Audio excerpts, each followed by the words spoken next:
अब अगर तुम्हें लगता है कि ये जो गॉडजिला है ये बहुत बैडएस है, बड़ा खतरनाक है, तो रुको जरा, सबर करो। गॉडजिला -1 को एक बार रिलीज होने दो जरा। ऑल्दो वो जापान में रिलीज हो चुकी है बट उसकी US release date 29 of November है, यानी अभी इस महीने के लास्ट में वो आ जाएगी, फिर उसको देखना। ओवरऑल 3 तगड़ी गॉडजिला मूवीज आ रही हैं। टेक्निकली 2 मूवीज हैं, एक सीरीज है Godzilla x Kong the new empire जो कि अभी अगले साल 2024 में आनी है। उसके बाद आती है गॉडजिला -1 जो कि अभी 29 ऑफ नवंबर को आ ही जाएगी। एंड तीसरी सीरीज कौन सी है, तो वो है monarch the legacy of monsters, जिसमें होंगे 10 एपिसोड्स एंड ये आएगी 17 ऑफ नवंबर को, यानी अभी कुछ दिन बाद ये भी आ जाएगी। तो सबसे पहले तो तीनों की डेट्स नोट कर लो। अब देखो इन 3 गॉडजिला इंस्टॉलमेंट्स में 2 गॉडजिला तो सेम ही है, वार्नर ब्रोस वाला एंड मोनार्क वाला। क्योंकि वार्नर ब्रोस वाला जो गॉडजिला है, मोनार्क हमेशा उसके उंगली करती आ रही है सालों से। मोनार्क बेसिकली है क्या, तो मोनार्क एक ऐसी सीक्रेट कंपनी है जो मॉन्स्टर्स पर बहुत सालों से रिसर्च करती आ रही है। ऑल्दो उखाड़ तो अभी तक कुछ नहीं पाई, बट रिसर्च करती आ रही है इन होप, इस उम्मीद में कि ये लोग कभी ना कभी मॉन्स्टर्स पर पूरी तरह से कब्जा कर लेंगे अपना, एंड उस तरह से फिर ये लोग दुनिया पर कब्जा कर लेंगे। मतलब मॉन्स्टर को कंट्रोल कर लिया तो फिर ये लोग दुनिया को कंट्रोल कर लेंगे, ऐसा इनका मानना है। लेकिन यार गॉडजिला पर कंट्रोल करना तो छोड़ो, ये लोग उसको छू तक नहीं पाते हैं। हर मूवी में 12 के भाव चले जाते हैं, पेले जाते हैं, लेकिन फिर से मतलब निकल आते हैं। तो अब हमें गॉडजिला से हटकर मोनार्क के बारे में काफी कुछ इस सीरीज में देखने को मिलेगा। अब आ जाते हैं Godzilla -1 and Godzilla x Kong पर। तो -1 वाला भाई एक्चुअल में एक मॉन्स्टर ही है, ह्यूमैनिटी के अगेंस्ट एक थ्रेट ही है। अपना वाला गॉडजिला इतना बुरा नहीं है। हाँ, वो जहां भी लड़ता है उस सिटी का नुकसान मान लो होगा ही, क्योंकि अब वो इतना बड़ा है, सिटी के नुकसान को वो नहीं रोक सकता। बट वो ये सब ऑन पर्पस नहीं करता। वो सिटी का नुकसान, लोगों को मारना, ये सब ऑन पर्पस कभी नहीं करता। अपना वाला गॉडजिला तब तक सामने नहीं आता ह्यूमंस के बीच जब तक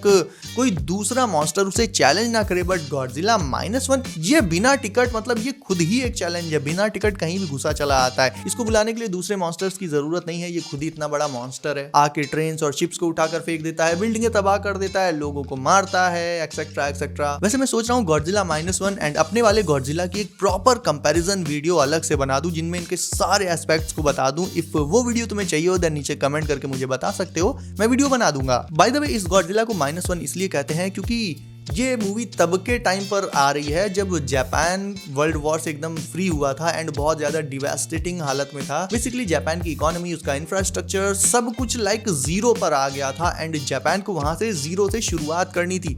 बट इसी यानी वर्ल्ड वॉर के जस्ट बाद जापान में ये कैलामिटी आ गई गॉडजिला नाम की, एंड फिर इसने जीरो से प्लस में जाने की बजाय जापान को माइनस में भेज दिया, मार मार के एकदम मतलब माइनस में ही भेज दिया। फिलहाल मैंने अभी जब गॉडजिला -1 की जो जापान में रिलीज हुई है उसकी रेटिंग चेक करी थी तो ऑलमोस्ट 8.9 दिखा रहा था आउट ऑफ 10, यानी लगभग 9 आउट ऑफ 10। तो ये तो समझ में आ ही रहा है कि काफी अच्छी मूवी होगी। बट रेटिंग पर कभी भी भरोसा मत करना, चाहे वो IMDb की हो, चाहे रोटेन टोमेटोज की हो। क्यों? प्रूफ चाहिए? प्रूफ देता हूं मैं।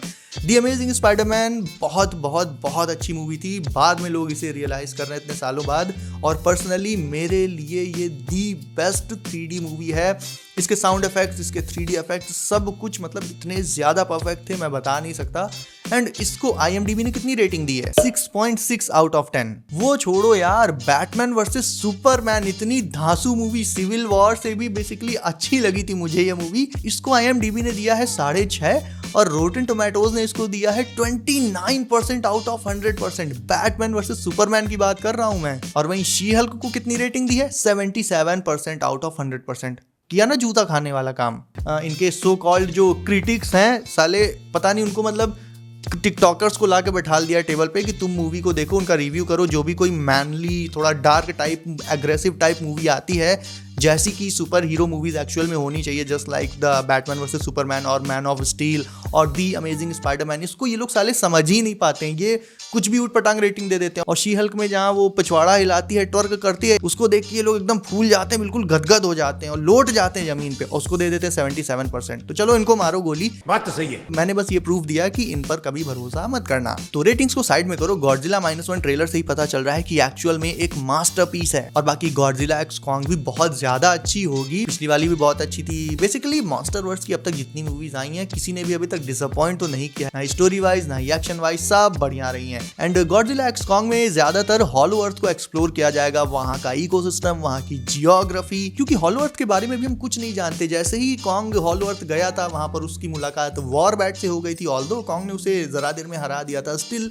उसके जैसे जाने कितने जायंट क्रिएचर्स अभी वहां पर एक्चुअल में मौजूद होंगे। तो कहने का मतलब यह है कि अभी बहुत सारी मिस्ट्रीज रिवील होना बाकी हैं हॉलो अर्थ की, जो इस मूवी में काफी हद तक सॉल्व हो जाएंगी। एंड ये भी पक्का है कि जो एंशिएंट वॉर हुआ था पुराने टाइम पर कॉन्ग और गॉडजिला की स्पीशीज के बीच में, उसके बारे में भी गॉडजिला एक्स कॉन्ग में हो सकता है काफी कुछ दिखाया जाए, बिकॉज क्योंकि अब उसका जो एंटागनिस्ट है, जो मेन विलन है, वो कॉन्ग की स्पीशीज का है, तो इनकी हिस्ट्री दिखाना तो बनता है वहां पर। तो -1 एंड मोनार्क ये तो इसी महीने हम लोग को मिल ही जाएंगी। इनके आते ही उन पर भी मैं वीडियो बना दूंगा कि कैसी हैं, क्या है उनमें। एंड गॉडजिला एक्स कॉन्ग के लिए वेट करते हैं अगले साल का। बाकी अगेन कंपैरिजन वीडियो चाहिए हो तुम्हें, देन कमेंट कर देना। Also do drop a like and I will see you in next one.